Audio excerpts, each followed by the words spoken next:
Hello, what's up? This is for the channel The Tourist. I first of all want to wish all of you, well, Merry Christmas, even though for me it's a little late. I hope you had a great celebration with your families and your dearest people, and well, just getting that out of the way out of pure courtesy. Anyhow, I wanted to say that this is the fifth chapter of the story that one last ride. I finally got it the way I wanted to, which is complex to say the least. I don't know what was happening with my mind, maybe because I started working, maybe other things, but I like the result in this chapter really, and how it went. At least for me, it's more organic for the story. Anyhow, in the comments, as I always say, you can say anything you want about what I'm making because it helps me become better. It helps me increase my craft, and it's something's interesting to hear what people have to say, even if you don't know them. That's the reason people read news, I think, sometimes. Well, before we start, I would like to show you guys something. This here is a stick. And you know, it's a stick. I know it's a stick. The thing is, this stick in particular has something very special to it. Basically, the story behind it. You see, this stick used to be longer. It got a little deteriorated with some movements through the years, but as you see it now, it's smooth like a baby. Before it was full of splinters and things that I had to, try to soften up. When I was younger, I was really into martial arts. I'm into it, but not practice as much as I would like to. And well, even though I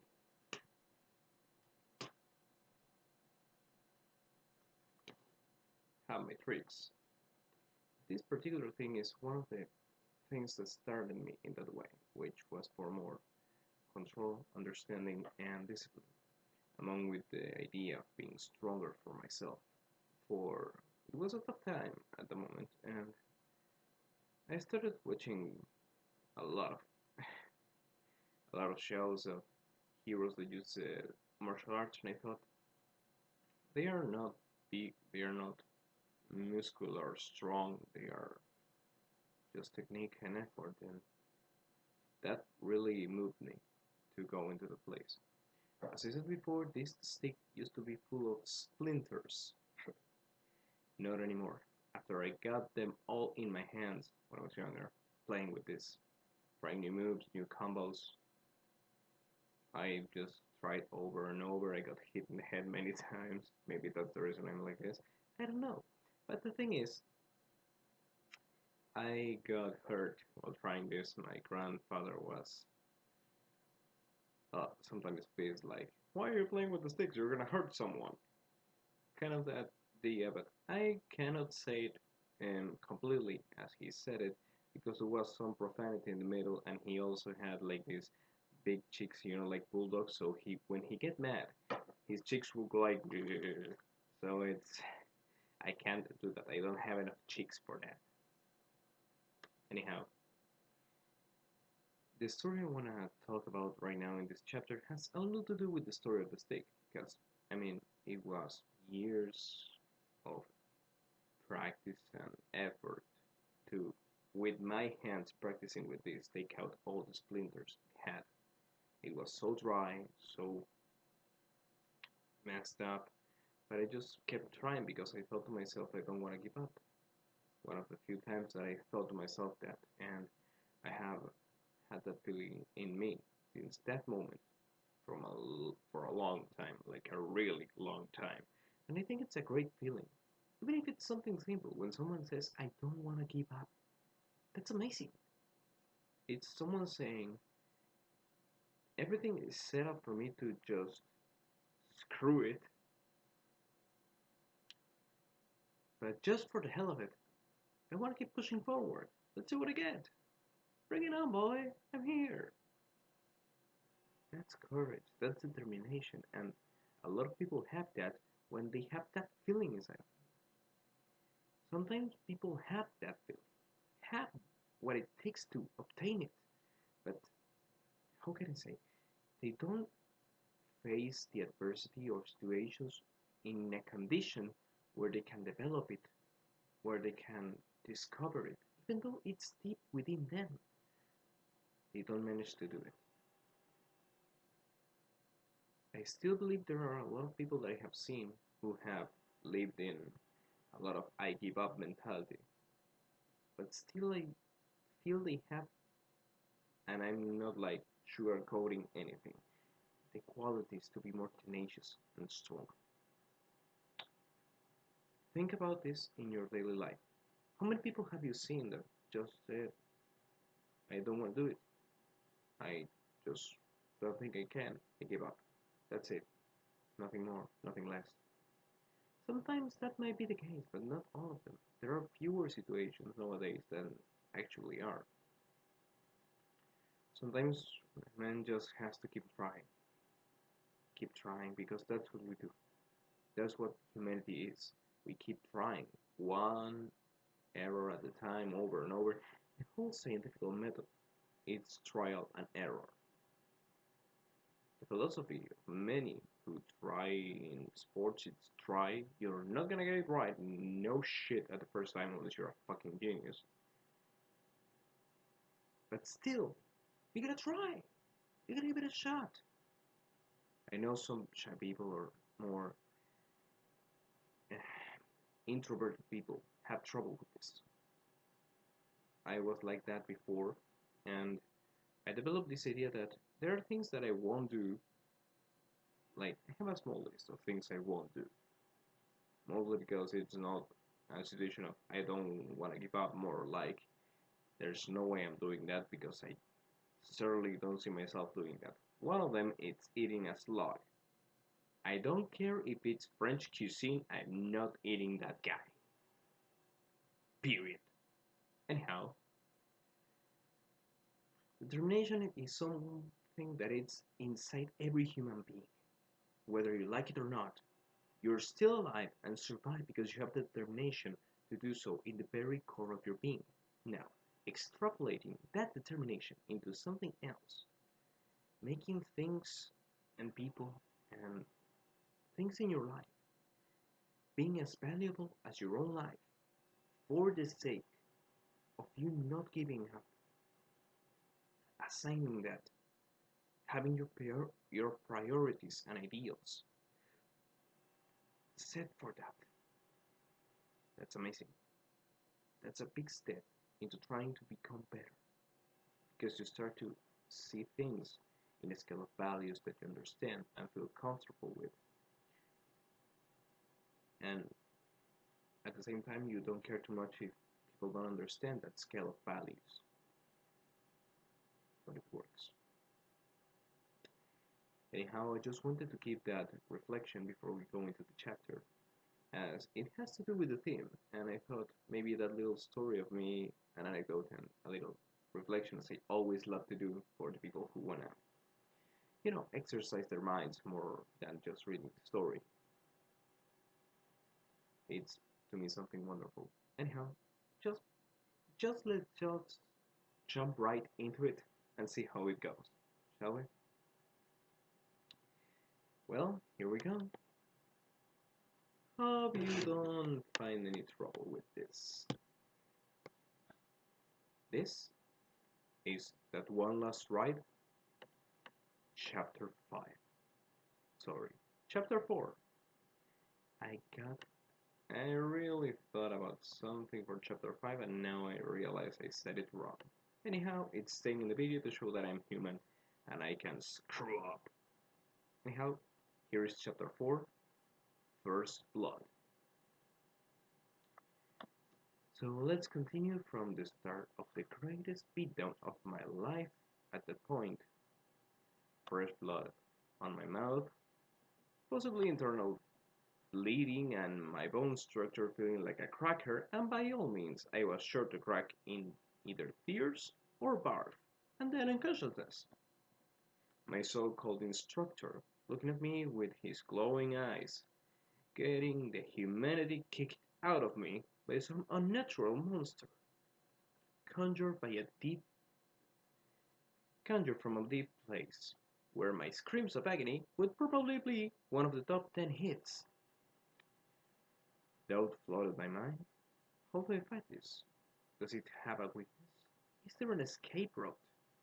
Most likely not in my actual condition. Before I could react, another powerful strike pushed me to the other side of the room, passing by the light from the hole above created by the towering initial flame burst.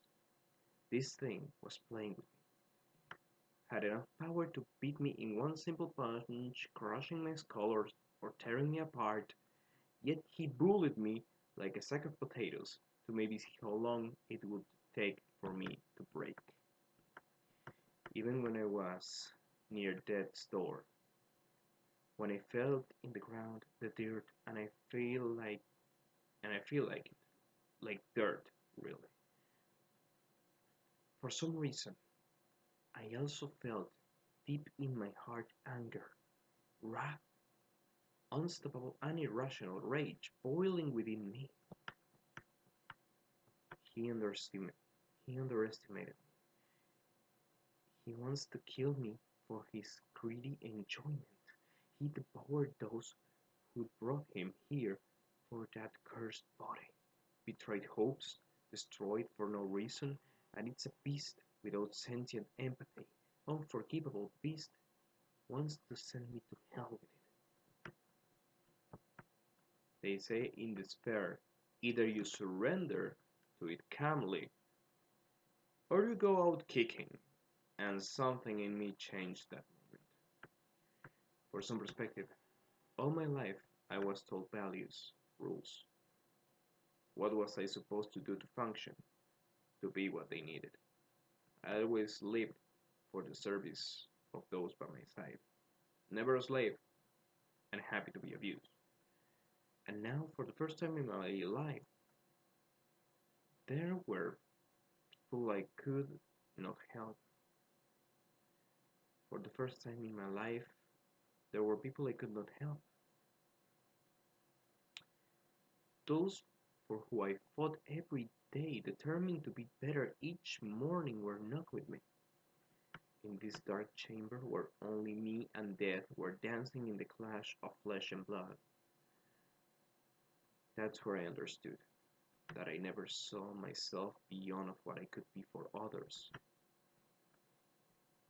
In this pain, I was seeing something more, starting to picture who I would like to be. If my last moment is today, who or what am I? Who will I be now? In this second, in this very moment, who am I? First I'm asking that to myself, but briefly between some wounds. The answer of my person became only as clear as crystal. If I'm gonna be gone, if no one will ever remember me, if nothing is left to lose, and if it's all lost already, the only one holding money on this table was that monster facing the only thing that could actually kill it as a game. I almost laughed at how stupid this creature suddenly became to me, which would have happened if I wasn't coughing blood while I was figuring that out.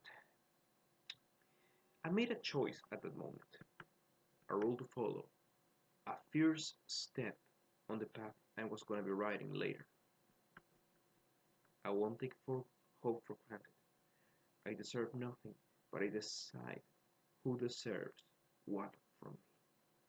I will earn and make my hope when the world is lost, when my life is lost, when everything crumbles.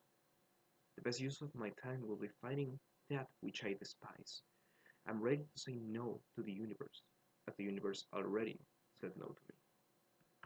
That idea flew through my head with anger, filled it. Precise anger bursting from my soul, which I felt ignited. as I took an effort to stand up, at which the beast tried to kick me in the guts. But I said no to that, and I held its grotesque leg with ease before standing from my fetal defensive position.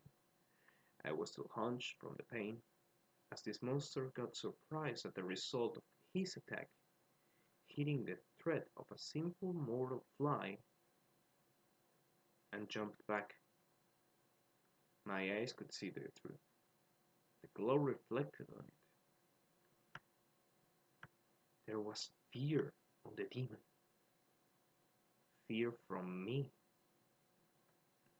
I could not help but smile. But being realistic, I was on my last straw, so I had to either go big or go in a coffin. I lifted my sorely fractured left hand, and I provoked this fish bull something demon to charge at me. Strangely calm at the moment, focused as I never was in the face of crisis. And this thing, which I suppose had a complex of superiority, felt enraged, stomped the ground enough to shake it and fracture it under its feet, and jumped at me with certain intention of insta-killing me. That bloodthirst, I could see, was no lie. But he, too full of himself, did what I wanted,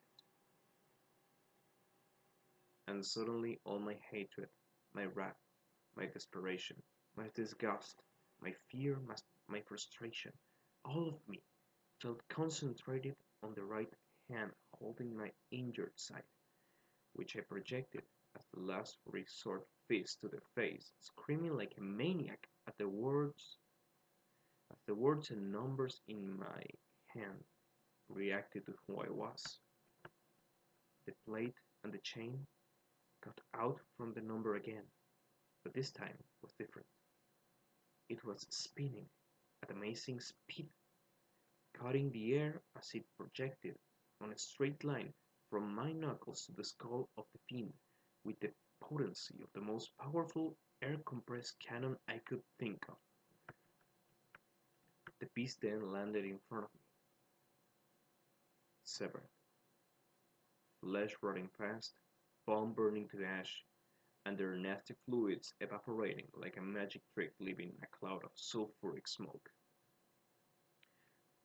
which parted due to the aftershock of the air pressure of that hit. And it revealed to me while I'm landing on my knees and then realizing how tired I was laying on the floor on the side of my body, how the tight and tense golden chain went through the ferocious abomination, and the blade was piercing a column of stone like if it was made of cardboard. I left a small laugh before fainting. Several hours later, I wake up on top of a rooftop with a man in the hat and the bike, looking at a burning cathedral and lots of people trying to put out the fire and filming the tragedy.